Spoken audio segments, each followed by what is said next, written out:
In the garden, the loud work comes first, the digging, the hauling, and the breaking of the ground. But once planting happens, the garden goes quiet.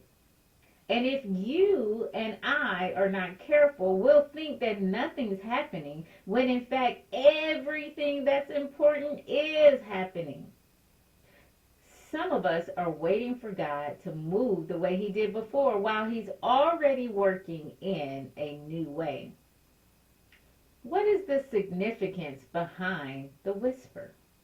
I'm glad you asked. A whisper requires stillness, nearness, and attention.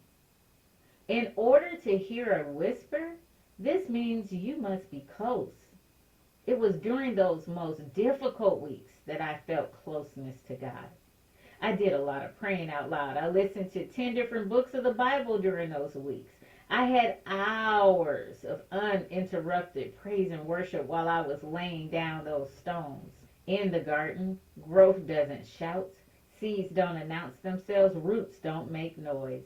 Growth happens quietly, but it happens deeply. Although there was no visible growth, roots were forming even though I could not see them. Are you listening for God in the noise? Or are you leaning in close enough to hear Him whisper?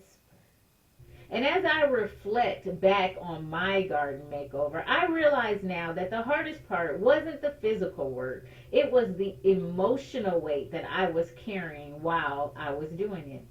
There was a ministry opportunity that I truly believe was a slam dunk. It seemed obvious. It made sense. And yet, it lingered in the background, unresolved. Then, and still unresolved, as I recorded this lesson.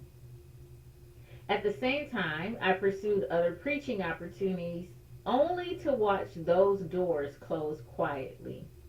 No explanations, no real clarity, just silence. And in that season, I felt isolated. I felt misunderstood. I felt ineffective. Like I was doing everything I knew to do, yet nothing was moving forward. When God asked Elijah, "What are you doing here?" I don't hear accusation. I hear compassion. Because Elijah's answer sounds exactly how I felt. I've been faithful, but nothing is turning out the way I expected. Quiet seasons are not God's absence. They are often His invitation.